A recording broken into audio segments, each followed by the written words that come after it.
आपको पूर्व में भी जानकारी दी गई थी कि जमालुद्दीन और छांगुर बाबा की गतिविधियों के संबंध में मुकदमा एटीएस में पंजीकृत किया गया था।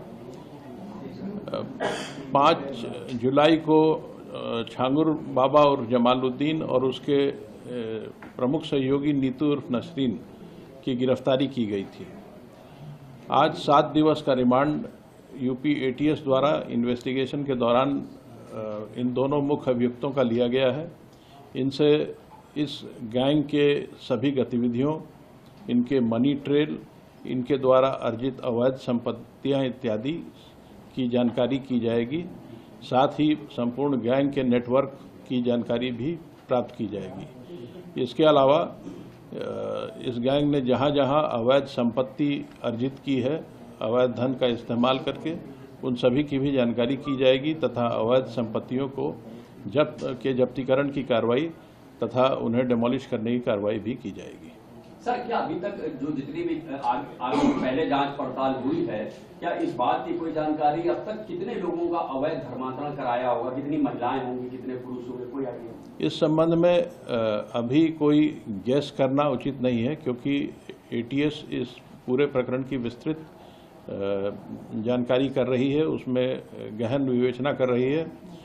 लेकिन ये इस बात की जानकारी हुई है कि लगभग 15 वर्षों से यह गैंग वहाँ कार्य कर रहा था और इस दौरान इसने काफ़ी बड़ी संख्या में धर्मांतरण कराए हैं। सर, जो एफआईआर एटीएस की है उसमें जमालुद्दीन के भतीजे का भी नाम है, सबरोज का, और इसका भांजा है शहाबुद्दीन, एक नागपुर का ईदुल इस्लाम भी है।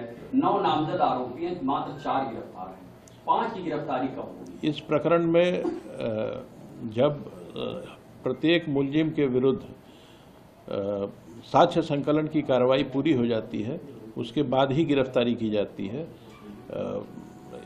एसटीएफ ने अपने जांच में काफ़ी साक्ष्य संकलित किए थे और जहां जहां उन साक्ष्यों के बारे में पुख्ता तथ्य इकट्ठा कर लिए गए हैं, जिन मुलजिमों के विरुद्ध पुख्ता तथ्य प्राप्त हो गए हैं, उन सब की गिरफ्तारी कर ली गई है। आगे की कार्रवाई जारी रहेगी। सर, एक मोहम्मद अहमद का नाम है जो पूना में बैठा हुआ है, यहाँ कुछ लोग उसको राइट हैंड भी बताते हैं, लेकिन अब उसका बयान आ रहा है, वो खुद अपने आप को पीड़ित बता रहा है और ये बता रहा है कि छांगुर बाबा का मुख्तार अंसारी से भी कनेक्शन है। छांगुर बाबा के सारे कनेक्शंस की जांच की जा रही है। किसी भी एक व्यक्ति के बयान को जमीनी तथ्यों से उसके खिलाफ अवेलेबल एविडेंस की कसौटी पे कसना पड़ता है।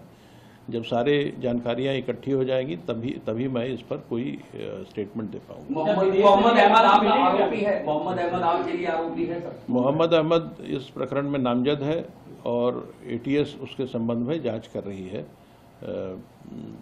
जांच से, विवेचना से जो तथ्य प्राप्त होते हैं उसके आधार पर कार्रवाई की जाए। सर, ईडी ने आपसे जानकारी मांगी है, क्या ईडी भी मनी लॉन्ड्रिंग के तहत कार्रवाई करेगी? ईडी द्वारा एटीएस से इस प्रकरण में दायर एफआईआर की प्रति मांगी गई थी।